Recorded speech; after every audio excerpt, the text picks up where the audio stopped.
I just go to Soro desu. What's life like among the nomads? I have been traveling since I was little, and it is all I know. But this is a really nice place, and we have only been here since the spring. And what about the people here? Are you all one family? Of course not. But it is as if we were. People need support. Struggling through the world by yourself is neither safe nor enjoyable. But each to their own. The locals are always uptight and do not know how to enjoy life. Then when people come who know how to enjoy life and not just survive, they do not like them. What do you nomads actually do for a living? Different people do different things. Now, we Roma are mainly craftsmen, traveling blacksmiths and locksmiths, and we do not need much to survive. Also, we know all things about traveling, such as breeding horses, shoeing them, and repairing cartwheels. And what is more, our old Aranka can tell the future and treat the sick, so we get by just fine. Teach me some of your language. What do you want to know? Let me think. I'm a bold knight, and Sir Hans is courtier. Let's see if you remember this. Mesom tulo chororo dilina. Mesum tulo chororo dilina. Laches, laches. It is like you have been speaking our language all your life. Now you can say it to girls when you meet them. Teach me something else. Let us try something polite. Like when you want to compliment someone. Would that be hard? Who said that our language is easy? Say after me. Kai tumaro baro balo. Kai tomorrow baro balo? Clever lad. Remember that and maybe say it to our voivod. He will be overjoyed to hear it from you.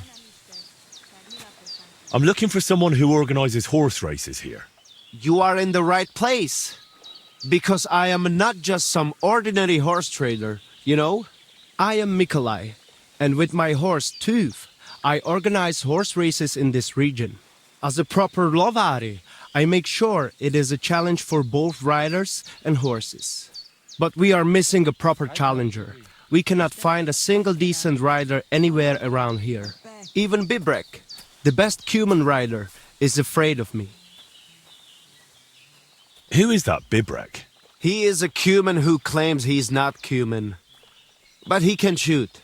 I do admit that. When I started to organize races, he came up with his own archery ones and happily wagers on them. But never mind him. We, Lovari, are more than happy to outsmart the likes of him in trade. What does that mean, that you're lovery?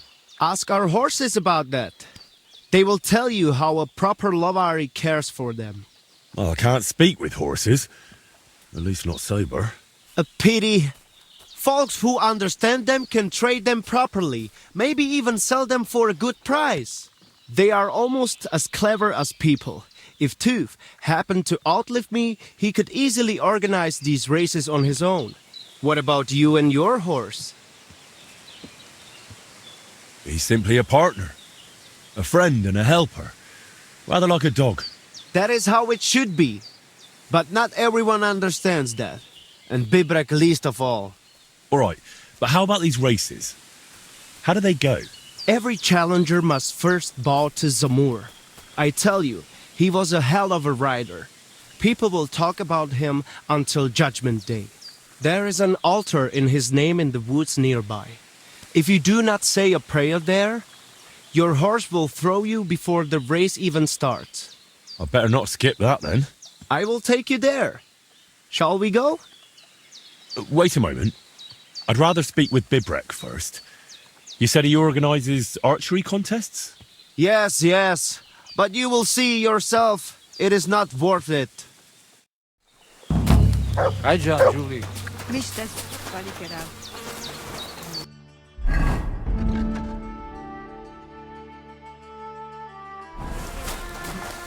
Excuse me.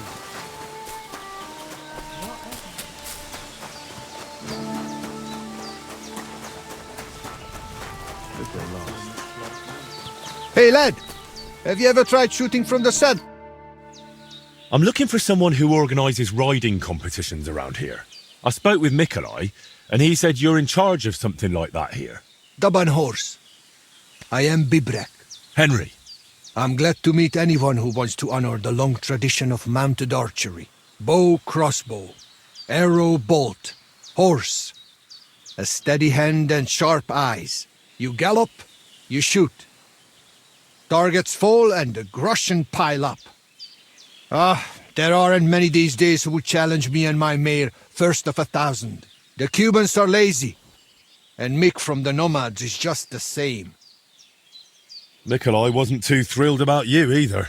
He's a decent enough rider, and that is about the only good thing I can say about him. Well, at least he's not a Cuman. Why do the Cumans bother you? Aren't you one yourself by any chance? I am Yassian, and my horse first of 1,000 is Kengli. What's Yassian? You see, we Yassians are something like bulls, and Cumans, Mordvins, Kipchaks, and Seljuks too. Those are sheep. But you must know that. After all, you have already had the honor of dealing with that Vasco's band. So you're like quarrelling neighbours. How did you ever end up here? The Lord of the Heavens, Tangri, put me in his bow and shot me westward. And why? So I might spread his renown in mounted archery here, of course. So, what do you shoot with then? A crossbow. Nice. But between you and me, do not let Mikolai get his hands on it, or he will cripple someone. Maybe himself. All right, but what about the race? How does it work here? One thing at a time. There is an altar in the woods over there that I built to the great Yassian marksman, Karachin. Every rider must bow to it before the competition. That is our custom. So, what do you say? Shall we go? Let's go to the altar. Follow me. Here it is. Karachin's altar in all its splendor. So, what should I do then? Is a bow enough, or should I pray as well? You need not pray, but repeat after me. May this altar belonging to Karachin, the greatest archer of the Yassian tribe, be in this land an everlasting reminder of his glory on earth and in the power of God. Damn it, Bibrek! Užarava zhoj od daskušineha. Do not interrupt, Mikolai. And get lost while you're at it. I'm not going anywhere. And you stay here too. What's the matter? Did something happen? I built this altar here. It is Karachin's grave! You only claim it after I dedicated it to Zamur. Before that, you did not care about it. I dug up 4 arrowheads here, a harness and a kinjal. It is clear. I heard Zamur spirits hammering horseshoes here. And in the morning I found scattered coal. I scattered it myself to drive away evil forces from Karachin's grave, you fool. One more word and... Look around. Only dark, dangerous woods everywhere. But the spirit of Zamur protects us. In camp, on the road, and during races. Reason enough for him to have this altar. So that is why you're holding your races up there. You fear the woods, so you would rather run your horse across a field. This is the grave of Yassian war leader and warrior. The god Tengri must have guided him this far. This altar belongs to him. Every arrow loose that hits its mark is in his honor. Only you are shooting at straw dummies and targets stuck together with manner. Oh, mighty warrior. You see, I'm training. For the likes of you. Fellas. Sorry, Henry, this has nothing to do with you. But this is actually useful for us. Let him decide whom the altar rightfully belongs to. So tell us, Henry, which is better? Straight up honest horse racing or hoofing around shooting at targets? I'll give you hoofing around. Mounted archery is a noble art. So?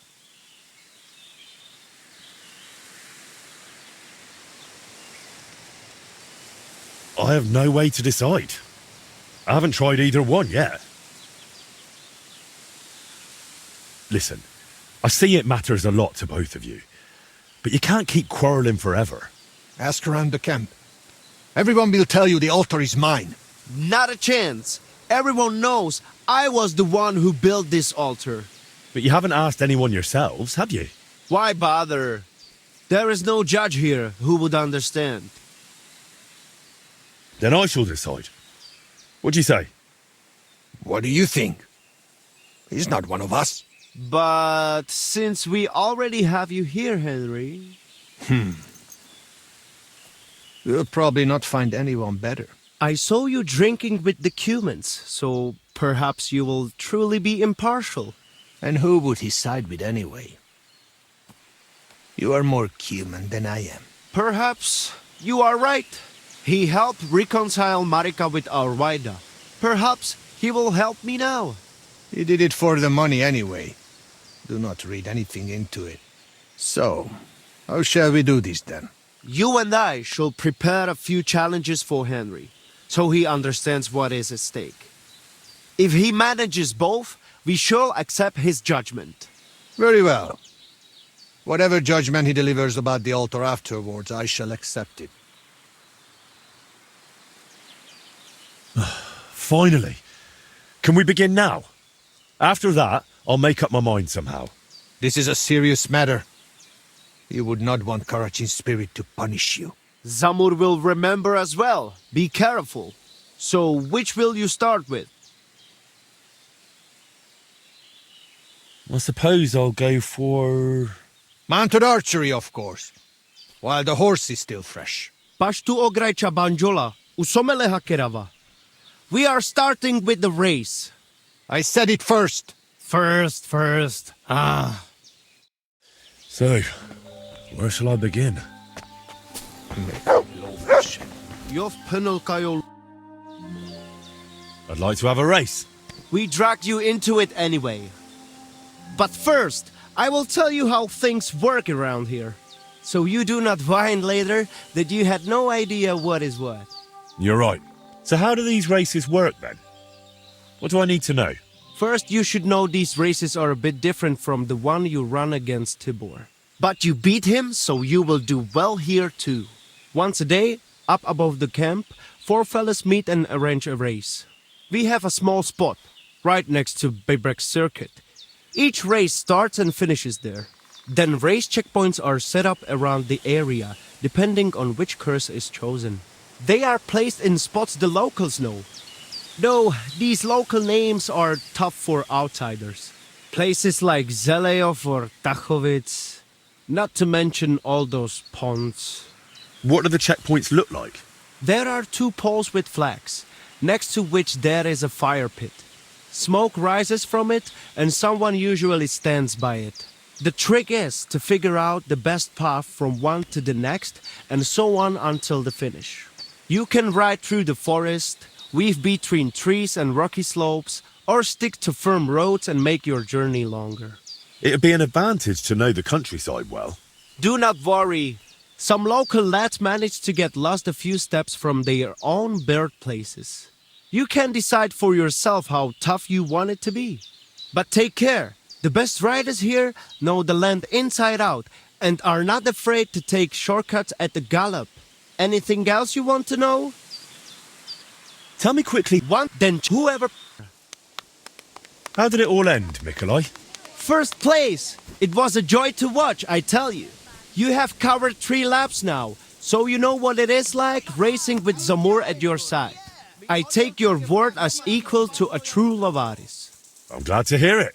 If you want to try again, feel free to drop by. But I will be taking bets and only letting you ride once a day, so the horse is not run into the ground. You will have more routes to choose from, and I will put the region's best riders up against you. There is plenty to look forward to. Understood.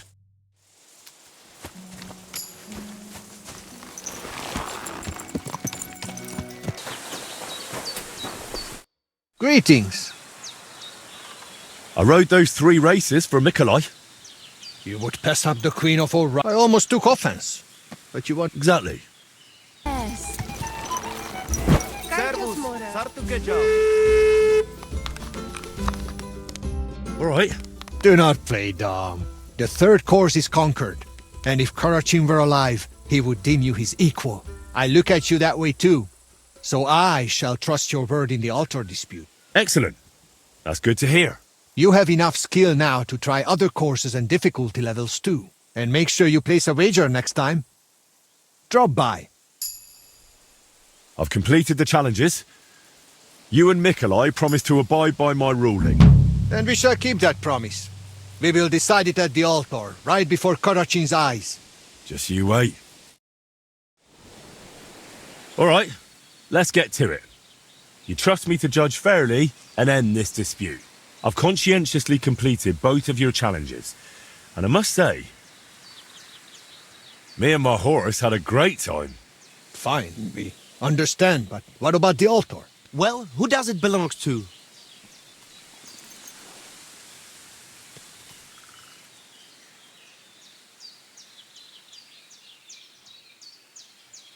I think... Wait! If you decide in my favor, I will teach you a riding technique you cannot learn anywhere else. Ha! I have something even better. Agree with me and I will teach you my secret archery trick. You think I can't judge fairly? Suit yourselves. Tell me about that technique, Bibrek. My grandfather taught me this technique, and I would appreciate it if you kept it to yourself. I will teach you how to hold your seat properly, so you get the best draw on your bow and give your arrows more power. And now you, Mikolai. Tell me about your technique. My father taught me this trick, and I will gladly pass it on to you. I will teach you how to read the terrain and roads. If anyone waits around the bend, they will not catch you off guard. So, that's that. Let me help you a bit more with this decision. Say the altar belongs to Karachin, and you will get his chanfrein. I need not tell you what a rarity that is. What good is chanfrein?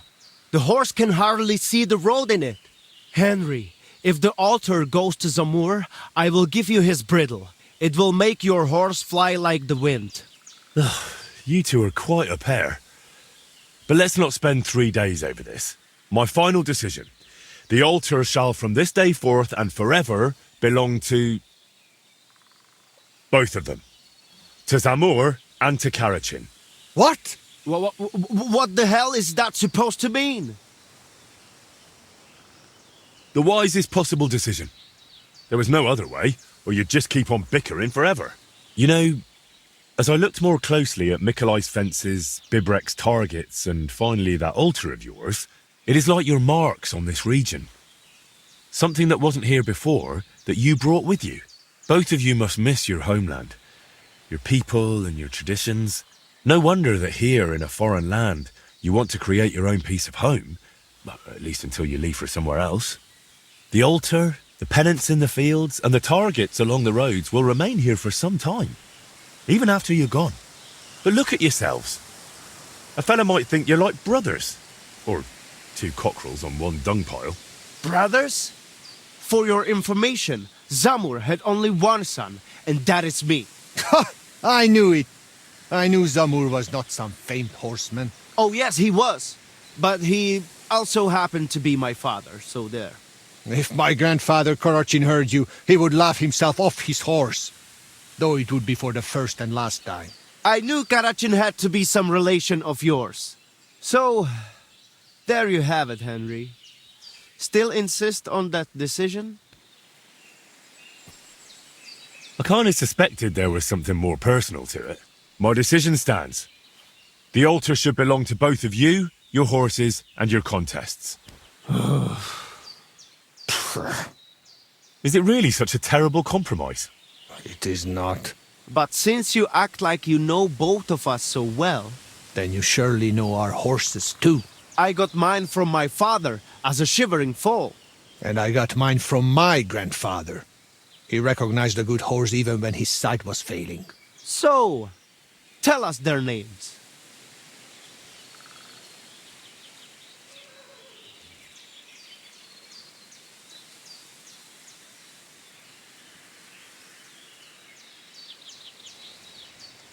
First of 1,000 and tooth. Right on target. Though he mostly calls his horse Dund. That is in their tongue. You call your mare something else as well. I cannot even pronounce it. Tumni, So you do have something in common. Grandfather Korochin would likely be pleased if we made peace. Father Zamur must have been tired of all these constant quarrels too. So, what about these rewards now? I believe I'm entitled to rewards from both of you, am I not? You both hold the altar. Very well.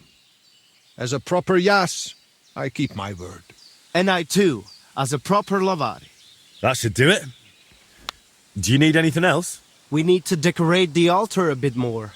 I definitely want to put this arrowhead there. And the coal for evil forces. I shall bring racing horseshoes. Umarikli. And the jug of kumis. I hope you've got enough space there. Never you mind. Should there be any dispute, we know who will judge us again. All right, I'll leave you to it for now. See ya.